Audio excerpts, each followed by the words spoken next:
Like we played with Brooks Koepka a couple of times when he was number one in the world. Played with Lucas Glover, U.S. Open champ. We played with Cameron Smith one round. He's now one of the best players in the world. We played with Koepka one day, and he hit it terrible. He was just like, wow.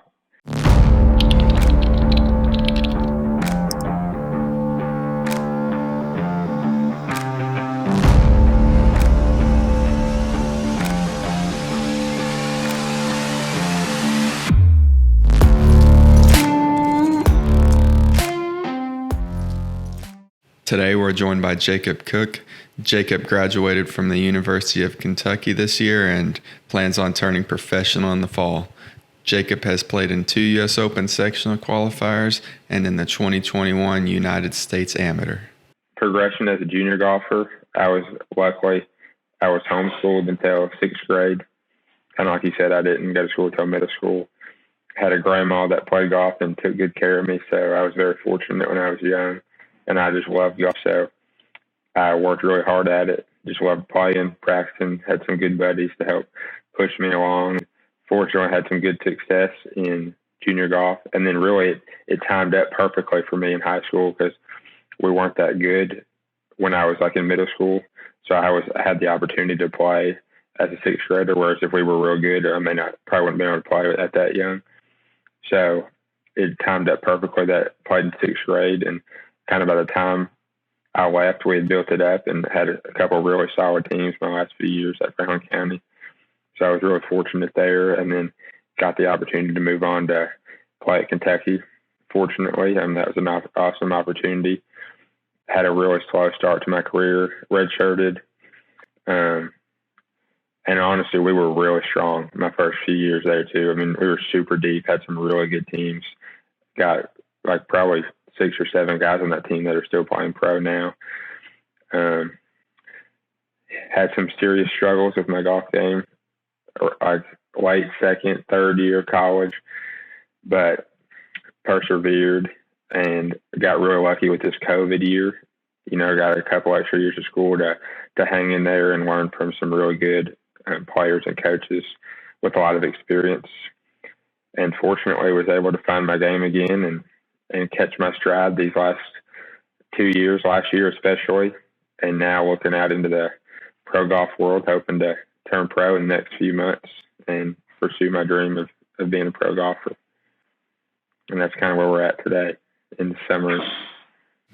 Very cool. So why don't you walk us through, kind of have an idea where you are now. We've talked about where you started at such a young age.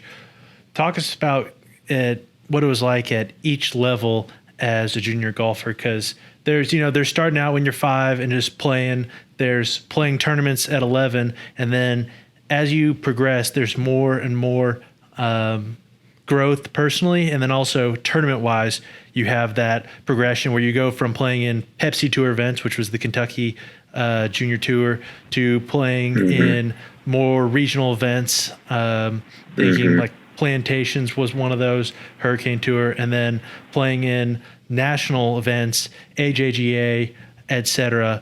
Walk us through those sort of steps in your growth. As far as just like where I played kind of thing? Yeah, tell us about how like how good you were, how you felt about that, and what it took to get to that next step each time. Because some of it's just work and time, but a lot of times in that period, there's plateaus, there's ups, there's downs. Kind of give us a perspective as to that. Okay, so yeah, I played my first like Pepsi Tours when I was 9. First event, shot 70 on 9 holes. So that's where I started. And then that's really all I did was Pepsi Tour stuff for the next probably 5 or so years. I got my first win, I think, when I was 11. Yeah, I was 11. I think he was there on the Pepsi Tour. And that gave me some confidence, and I just kept chasing it. So I think I only did pretty much Pepsi Tour until, I'm going to say, 15. And then I started getting into some Plantation Tour, Golf Week Junior Tour, which was a little bit of a step up. You got, your regional, it's a little bit more competitive. I did that. That was more in the fall and the spring. And then I'd still do the Pepsi Tour in the summer. But, I played that for several years. I did win. I won two Plantation Tour, I think. So, I kind of worked hard to climb my way up there, won there, and then got where I was high enough ranked. My last 2 years, I played the AJGAs, the Southern Juniors, and had some success there. I never won any of those. I was second place in the AJGA. I believe it's still the longest playoff in AJGA history, 8-hole playoff. So unfortunately, never won at the national junior level, but I was competitive. I held my own. And fortunately, all the way through there, I don't want to say it came easy because I worked really hard, but I never faced any real adversity. I was just lucky. I was talented, I had success, and just kind of kept climbing the ladder through high school. And then I guess college is where I really started to face adversity, because that's where you learn how good everybody is, how competitive it is, and it's just a whole new ballgame when you get to college.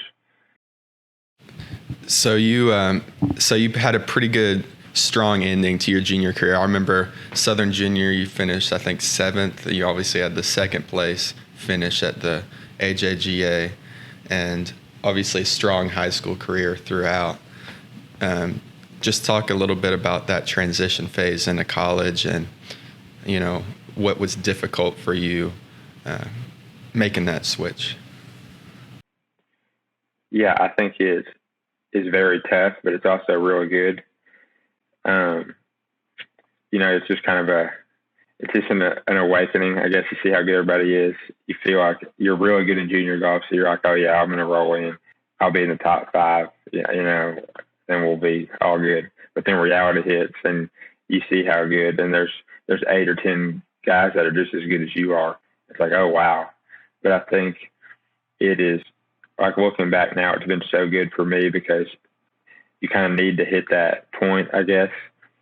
And you're going to face a lot of adversity, especially in golf, to hit that point, and just decide if you're going to just give up, or you're going to figure out how to do it and make your way into the 5. And fortunately, I persevered and worked my butt off the last 6 years, and found my way, to where I was one of our best players these last couple of years. And I think that's just been so huge for me in my golf career, to persevere, and it's helped me become that much better of a golfer, to have to beat those other players and work my way up, and to be successful at the pro golf level, you're going to have to be able to do that. You're going to have to beat my teammates. So it was great for me to be able to do that, and a lot of learning lessons for me. So to beat those other players, it took a lot. Tell us a little bit. I know you took actually a hiatus from playing for a while. What led to that? And what did it feel like after that? That was actually, that was super good for me, because it was, the college season especially just wears on you, and we're always playing. There's always another tournament to prepare for. There's always something to do, and it just becomes exhausting at times. And COVID was awesome, because it was just really chill. There's nothing to worry about, and all you could really do was golf. But it was a whole new perspective where I would just go out and play games with my buddies at home every day, and everybody came back home because it was COVID. So all my good buddies that were gone to other schools, traveling, playing pro even, all of a sudden everybody's back home, and we had some awesome games that even Cooper was part of. So we had a good time. I think it was just great to reset and just play golf, And for me, I get a lot of my confidence from just playing well, just stringing some really good rounds together. I don't get that much confidence from just practicing, because that doesn't really say anything about how you can play on the course. So for me, if I can string a lot of really good rounds together, that's when I get going. And during COVID, we played 2 or 3 months straight, just playing rounds every day, and you start stringing some rounds together. And I got a lot of confidence from that. So it was refreshing, the fact that there was no travel, I mean, nothing extra going on, and then you start stringing some rounds together, and it really put me in a good spot. And I guess that's kind of what set me off for the last 2 years at UK. I can't remember really when the tournament schedule started in 2020, but can you kind of think back when we got back in the tournaments? I think maybe late fall, we had the State Am there. Yeah. Well, I remember playing. They did that unbridled event at the Bull, like very late May. I was low amateur, yet pro tournament, and pretty much held my own right in there with a bunch of pro guys. So that was a lot of fun. Eric Barnes, who's been a big name on like the Corn Ferry lately, just qualified for the US Open. I remember playing with him last round at the Bull. So, getting to play and put my game up against a lot of those guys and held my own. And that gave me a lot more confidence too for the rest of the summer. That is cool.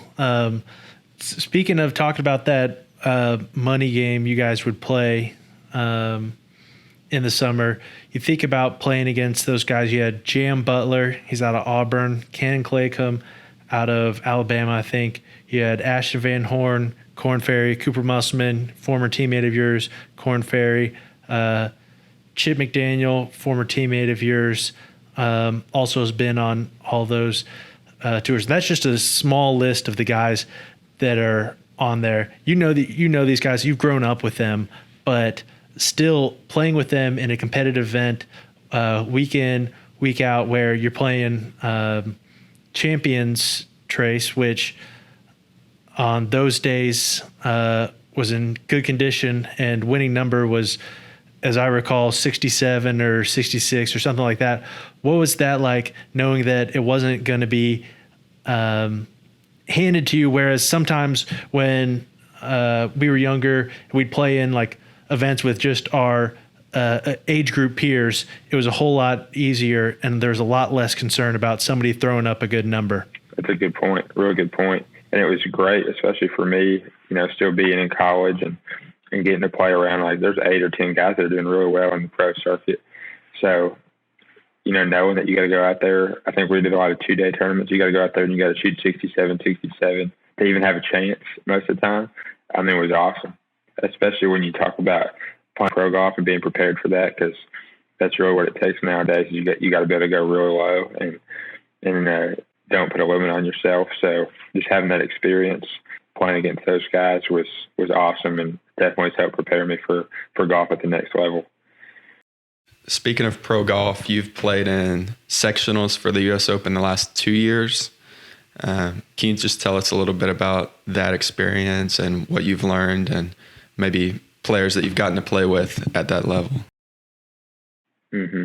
So, yeah, actually, I played the last 2 years, and I caddied for Chip the year before that at where he got through. And from there, we got to play with a lot of really good players. Last year, I got in as an alternate there last minute. Didn't play real well, but I got to play with Bo Hogue, who I think he's on his 3rd year on the PGA Tour. And I played with Lucas Herbert, who at the time was like 93rd in the world. And now he's, I think, maybe in the top 50. Just got top 10 or top 15 in the PGA Championship, won on the European Tour. So, yeah, last year I got to play with those two guys, which was so cool. Learned a lot from them. And then this year, I kind of got to build on it. I played with a couple of younger guys this year, but I knew exactly what to expect, knew what to do, knew the course, and I went out there and got to a great start. Just didn't quite finish, but being around those guys has definitely shown me that I can do it. They're not. I mean, they're great golfers, but they're not what you'd think they would be, I guess you could say. So it's given me a lot of self-belief and confidence that I can hang with them any day of the week. That is cool. One question I had was, we talked about you've had a lot of tournament successes and put yourself in a lot of good positions. On the flip side, what's the worst mental space you've ever been in on a golf course? No doubt. Probably we were at Steelwood in Mobile, Alabama. This is like fall of my 3rd year. I had this stretch where I said I just like lost my game, and I I shot like 89, 85, 85, 86 for like 4 straight tournament rounds. Brutal, especially for somebody at that level. So I remember at Steelwood even, I had my coaches come up to me and I'm like begging to withdraw, like just get me off the course because I just could not keep it in play. Like it was miserable. I wanted to get off. And at that point, I really didn't care if I ever teed it up again in a tournament or for fun.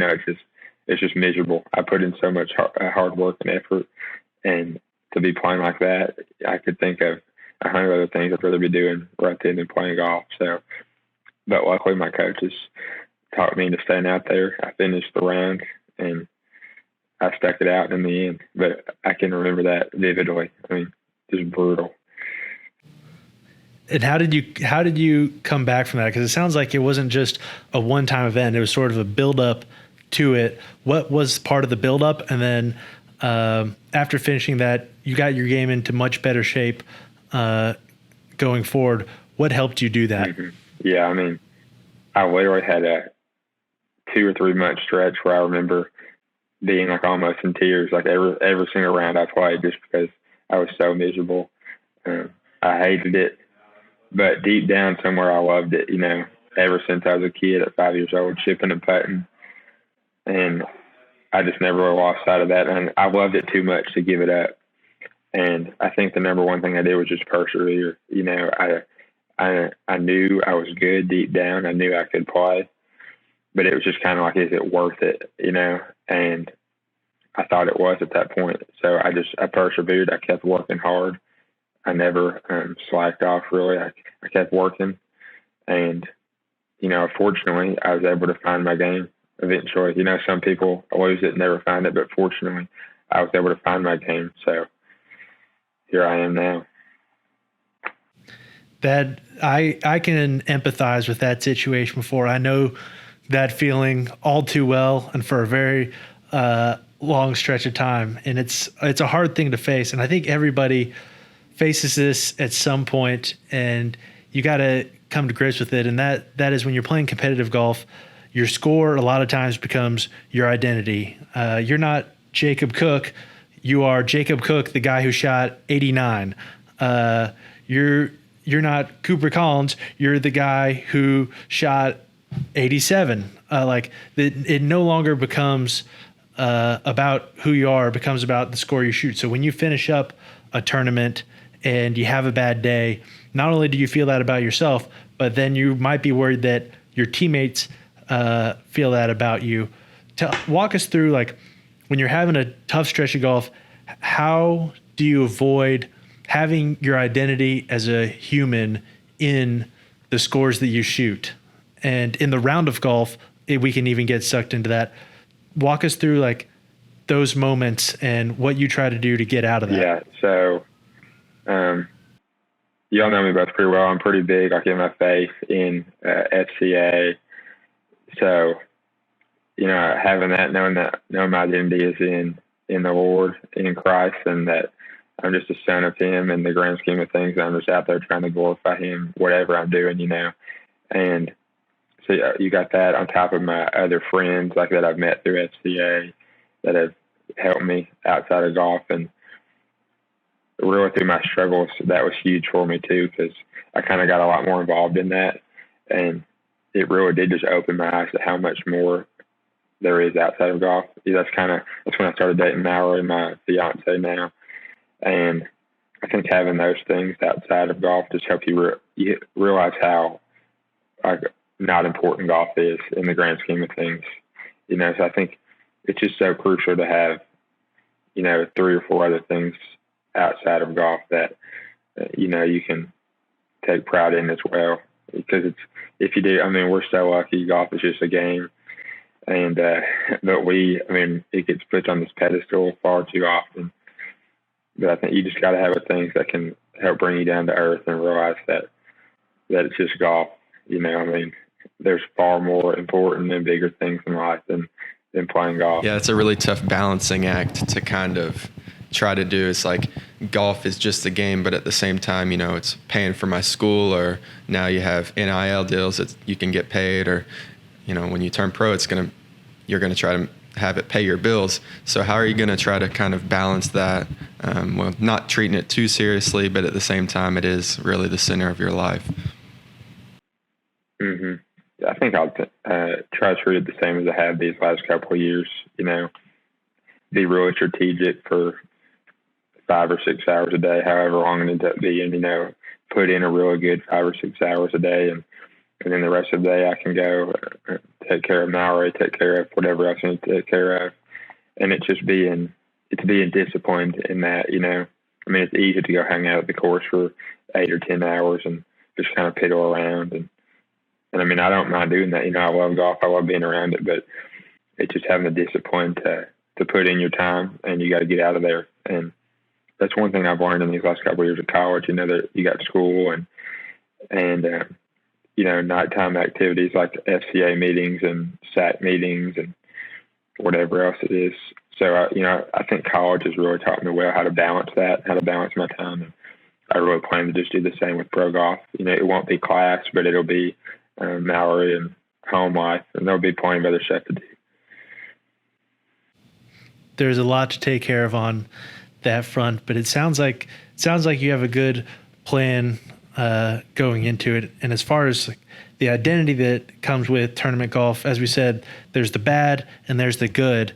In a more objective sense, not looking internally, when you finish up a tournament, how do you kind of evaluate whether it was a success, or B, what to learn from it? Because usually when you finish up a tournament, the tough thing about golf is there's only one winner. When you play basketball, you got 10 guys on a team. There's 10 winners each game. In golf, there's one winner, and a lot of times you can play some really good golf, and somebody just has the sauce more so that week. Walk us through how you evaluate tournaments after you're done playing them.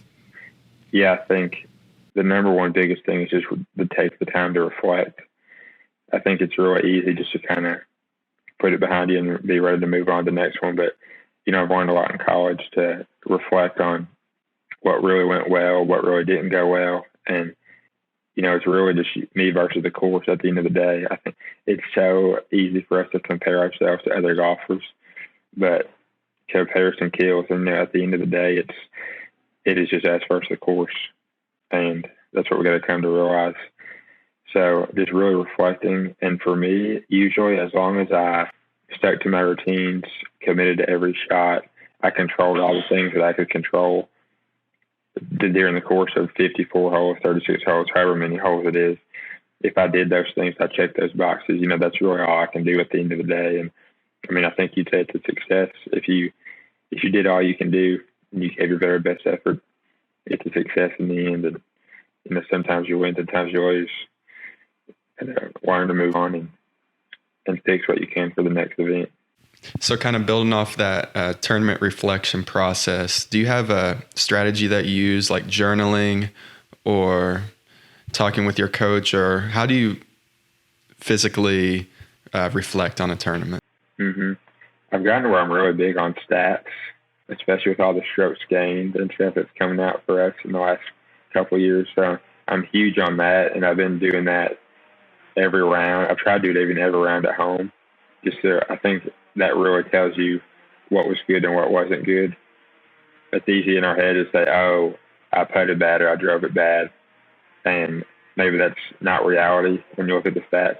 So that's one big thing I've gotten into. And then two is I do like journaling.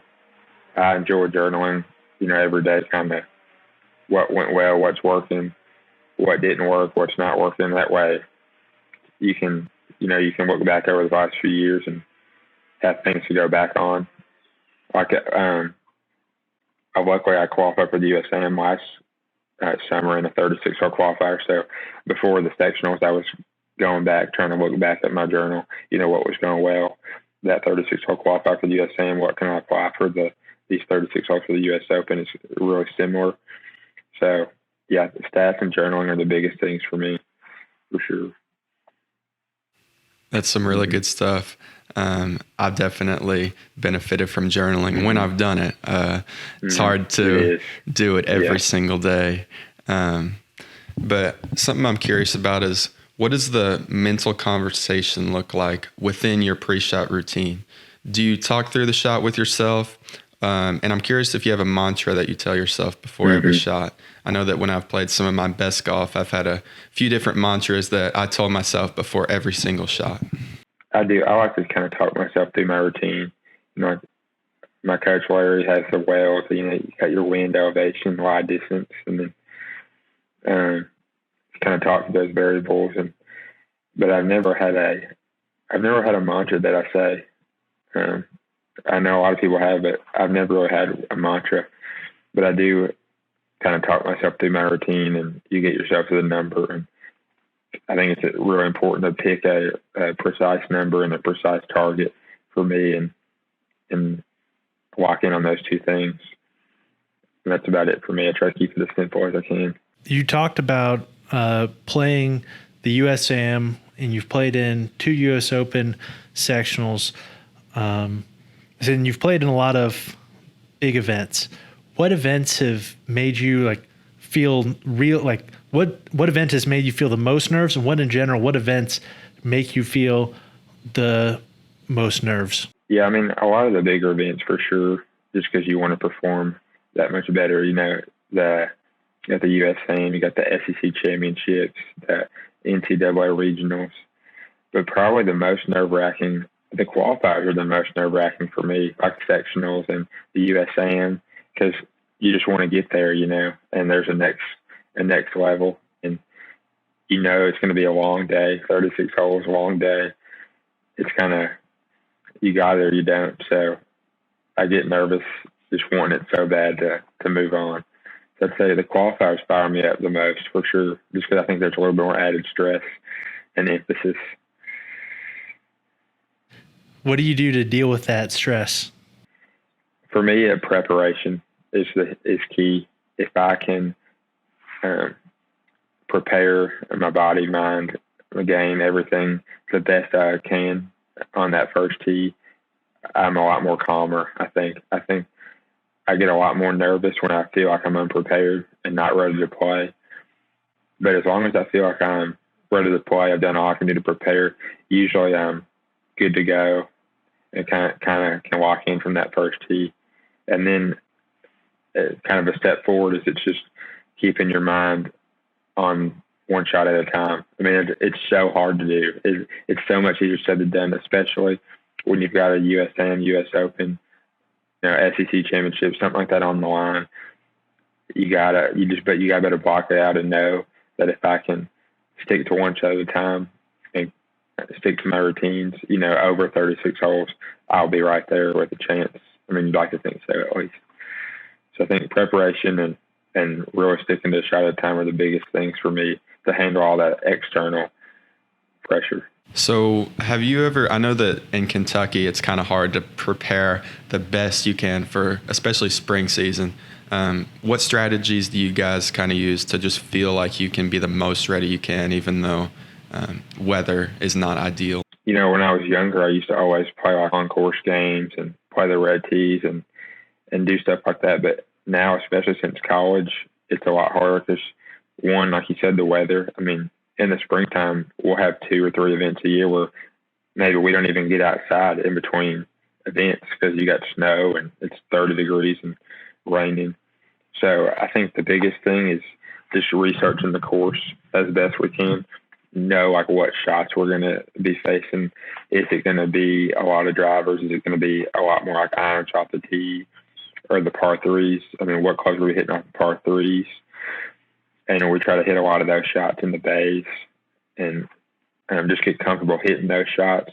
And then, like, are the greens real slopey? Are they slow? Are they fast? And just being prepared for that as best we can. Like, if we're inside, we can, if it's real fast, we have like some carpet up top that rolls really quick that we can put on. Or if it's slow, we can go down to our indoor green that's not super fast. So, but I think it's just having in mind what you're going to be facing at those venues that you're going to and just being comfortable and ready hitting those shots.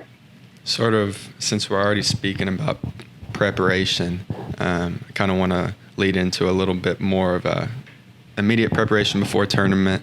Something I feel like a lot of golfers are confused about, whether they admit it or not, is how to approach a practice round.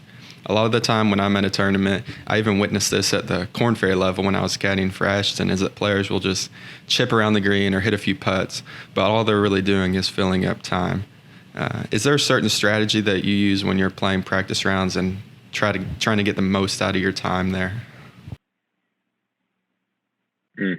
Definitely. And that's something I've really learned in college, because a lot of these courses, I've never seen the course, and you've got one round with 4 or 5 other players in your group. So there's just a lot going on, and you've only got one round to kind of learn the course. So I've gotten to where like how I hit the ball or whatever, just almost doesn't even matter. Like the goal of that day is to scout the course. I want to always get my tee lines nailed down. I like to have 75 yards or so to hit driver for the most part. So do I have 75 yards? And then from there, you're pinning an exact target that you can. It's obviously got to be movable depending on the conditions, but about where you want that ball to land off the tee.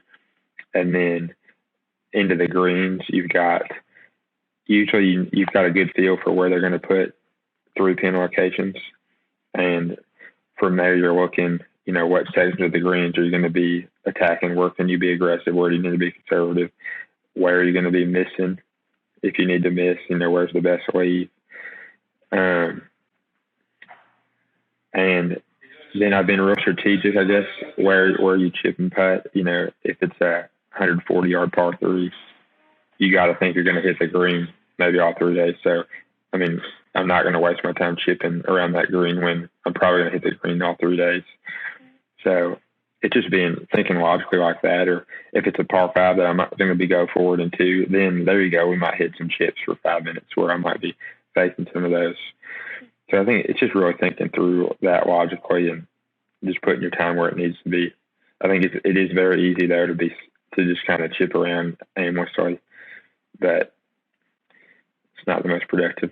Another thing about practice rounds, do you kind of have a rotation of tee shot clubs that you may switch around for different courses, or do you kind of stick with the same setup every week? I've got the same setup every week. I've got a 3-iron that I really like that it's kind of a go-to club for me. At one point, I kind of alternated between a 5-wood and a 3-iron, but I've gotten where I just love the 3-iron. Speaking of hitting tee shots and where to miss, how do you determine that when you're mapping out a course? I'm assuming you go out prior and are mapping out the course in your strategy before you go into that tournament round. How are you determining whether you're hitting driver or 3-wood, 3-iron, and also on those par 3s, determining where you're going to be aiming on the basis of where to miss? Yep. So tee shots, if I've got the width to hit driver, I'm probably going to hit driver and just get it up there. The only other thing would be is if there's like some deep bunkers or something that I need to avoid or lay back short of, I might do that. So yeah, it's really just making sure I have enough room to hit driver. And if I don't, like where this ball needs to be. If it needs to be 250, you might hit a 3-iron, or if it's 300 yards to a creek, you might hit a 3-wood simply to stay short of it, kind of thing. Par 3s, hopefully it's nice when they let us know where the pins are. If you know where the pin is in advance, that'll help you strategize. But if not, I kind of just have those sections of the green that I know about where the pin will be, and it'll just be getting the ball to those sections. But I always erring toward the middle of the green on the par 3s. Threes are good with driver specifically, what is that width that you're looking for? Where it tells you it's a go zone? For me, it's about 75 yards to be able to send it. I got like a tee down shot that I like to hit, and I need about 60 yards for the tee down shot. But ideally about 75 yards to hit the driver. Something I'm kind of curious about is just when you went to Oakmont last year, was it as hard as you expected, or was there kind of like a shock factor when you first got there? It was harder than expected. I think harder. I mean, What was the hardest part? the greens, I would say. I mean, it was. I played it with. We got a bunch of rain on like Monday night, but I played it on Monday, and so you had 150. I think you had 156 guys play Oakmont on Monday. I mean, you got the best amateurs in the world, and there was one guy that shot under par on Monday, and they shot 1 under. The greens were just incredibly firm, and they said they stimped them. I think Monday afternoon they stimped around 15 and a half. I mean, there's just nowhere. There's no way that I could have possibly prepared for that. And I mean, I knew it was going to be hard. And we were even talking with Larry how we thought they'd probably only roll like 13 or so for the stroke play rounds. And you show up Monday morning and they're a 15 and a half. And it's just, yeah, I mean, I was shocked more than anything. So it was harder than I expected, no doubt. I mean, that's probably the only time ever that I can think of that it was literally harder than I expected it was going to be.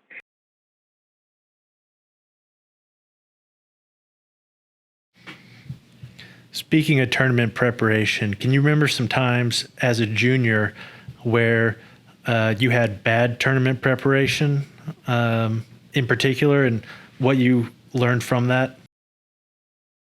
Mm-hmm. I don't remember anything like specifically. I do remember that I had a tendency to kind of over prepare, and I would play 36 holes the day before a tournament just because I love doing it. But then you get to the tournament and you realize how exhausted you are.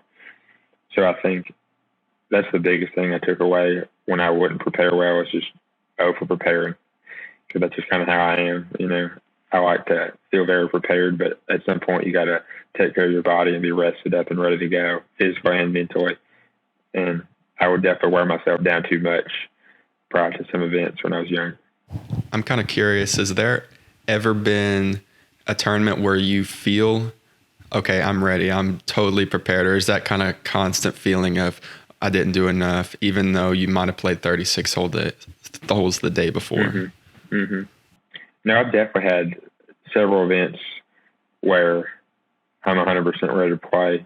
I know if I go do my thing, I'm playing well. It doesn't happen a lot.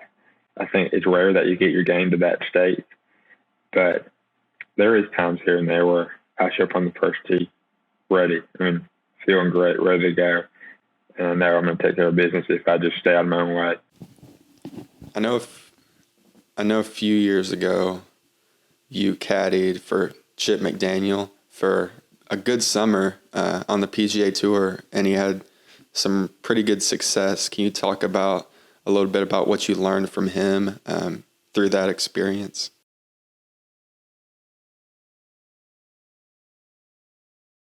Yeah, I mean, that was an awesome month or so.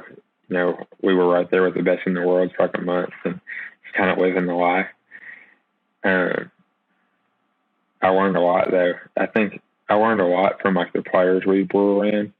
Like we played with Brooks Koepka a couple of times when he was number one in the world. Played with Lucas Glover, U.S. Open champ. Played with Cameron Smith one round. He's now one of the best players in the world. I learned so much just like observing those guys and watching those guys, that physically they're really maybe not as good as you think, but they just manage their game really well. They stay out of trouble, and they just post a number at the end of the day, and you don't have to do what you think you have to do to play at that level, which is really kind of who makes and who doesn't. Like I remember we played with Koepka one day, and he hit it terrible. Like it just like wow. And granted, it was the Travelers, I think, and he wasn't really worried about it, but I mean, he just kind of slapped it around and played. So yeah, I learned a lot. I learned a lot from Chip too. I guess just his very calm demeanor. He just calm, kind of went about his business, and that was it. You know, he didn't get too amped up about anything, but wasn't too upset about anything either. He was real level-headed and just kept on to the next shot, next tournament, and went on a great run. I mean, it's a lot of fun. Glad I was able to be a part of it. That is neat, and that perspective is caddying. While caddying is something I think I had too.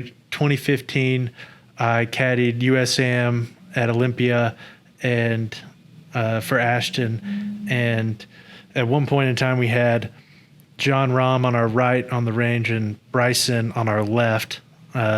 So there were plenty of good players at that event, and we played our stroke play rounds with Matthew Neesmith, who now I think has status on PGA Tour.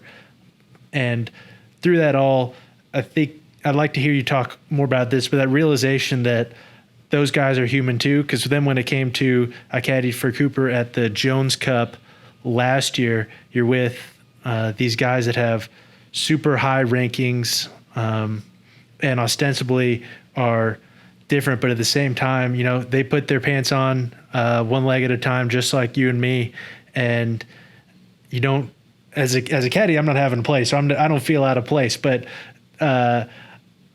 having been in that 2015 USAM and actually also the 2016 one, you kind of realize that it's about getting the golf ball in the hole. Can you tell us a little more about that? Yeah, I think one thing on TV is like they only show the good shots. Like they only highlight the very best shots of the day, everything. And being there in real time, real life, you see that that's not the case. That, when us three go out and play golf, we probably have a couple of highlight-worthy shots around we play too, so they're just like us. And yeah, I think you just kind of get a better sense of reality being there in person. They do. They are very normal human beings that like to do other stuff too. They've got other hobbies outside of golf. They're just golfers. They're just good at it, and they're very human. They make plenty of mistakes, but they just handle those mistakes well, and they know they're good, and they get their ball around, just like I said earlier, they know how to manage their game and shoot their 1 or 2 under and move on, So definitely they're very human and a lot more like us than we think, than the world tells us. I know during college golf, there are a lot of 36-hole days and lots of time on the road. This takes a pretty big toll on the body physically and mentally. So in order to be successful, you need to check all your boxes. Do you guys have a strategy for nutrition when you're on the course and on the road? I've had nothing specific. That's something I think I was first better at this last year. You realize how important it is to stay hydrated. That's a huge thing. Just doing but little things like that when you're traveling a lot. Just stay hydrated. Make sure you're eating plenty and you're sleeping plenty. So 2 big things I keyed on this year were staying very hydrated, making sure I'm sleeping a lot and I'm well rested and ready to go. I think people overlook that kind of stuff a lot, but especially for traveling a lot and our bodies are going through a lot each day.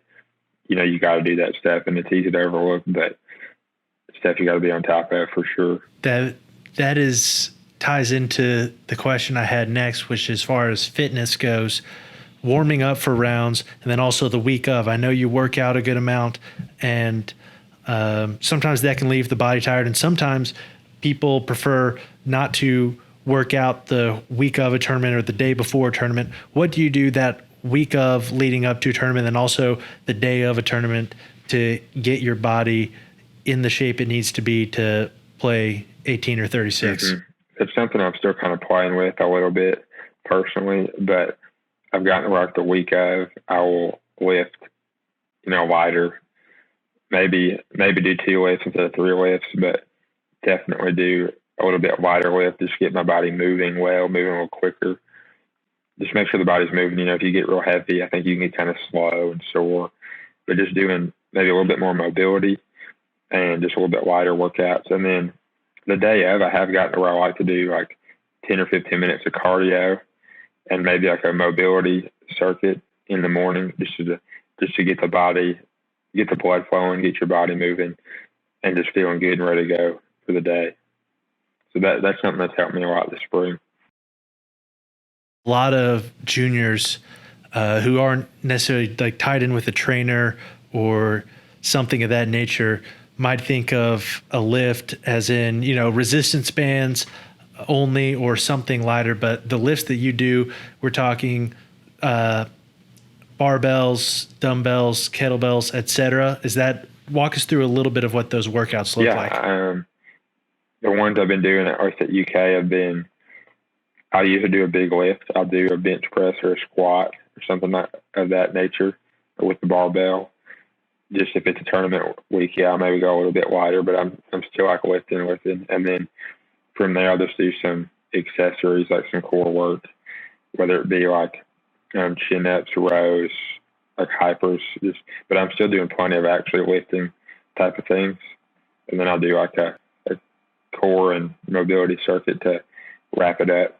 So I know, as we all know, the strength of your game is your short game and your putter.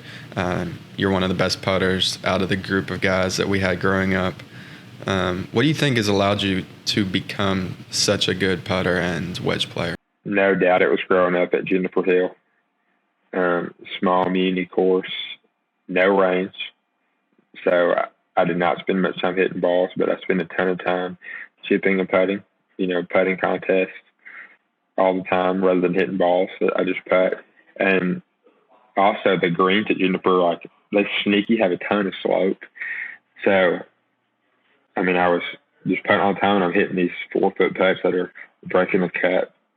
So I just really grew up seeing a lot of lines, speed, and I think that's really been so beneficial for me long term looking back, because I've never really had any putting lessons or anything. I've kind of just taught it on myself. That self-organization is cool. It's fun to see when things come together like that, and how your background influences that.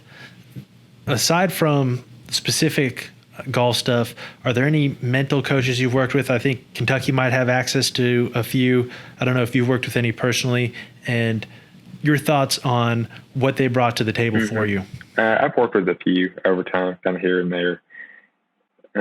They give you some really good things. I think the biggest thing that I've learned from that is just to be aware of, mindfulness is always a big topic. We can't really control our thoughts, but we can deal with our thoughts in productive ways.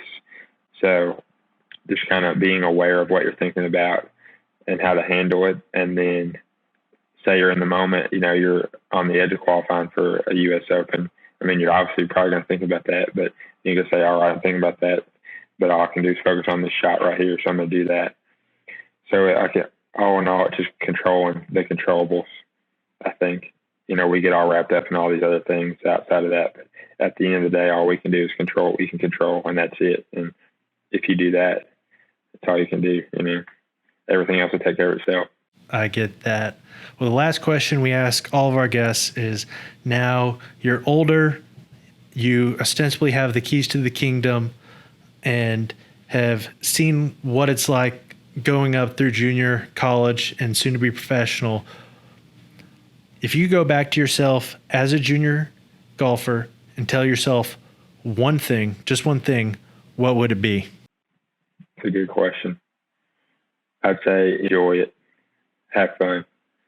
I think, we get way too tied down, and like you were talking about our score and all this other stuff and how we talked about there's so much more to life. I mean, just don't get caught up in it. Don't bog yourself down. Don't beat yourself up, even though I still do that all the time. But, at the end of the day, just have fun. We're playing the game, and we could be doing a lot worse things than being on the golf course. So I think just have fun with it and enjoy where you're at, the opportunity to play golf. Excellent. Well, we appreciate it a ton. If people want to find you on social media, reach out to you, what's the best way for them to do that? Yeah, probably like an Instagram DM or something. Instagram or Twitter DM. I think I'm big. Actually, on Twitter, I'm Big Cookie, Big_Cookie 5. And on Instagram, I'm now Jacob Cook Golf. Thanks for joining us today. Please do us a big favor and like and subscribe on YouTube, Spotify, and Apple Podcasts so we can help others learn how to play better tournament golf. You can find us online at thetournamentcode.com, on Instagram at thetournamentcode, and on Twitter at tournamentcode.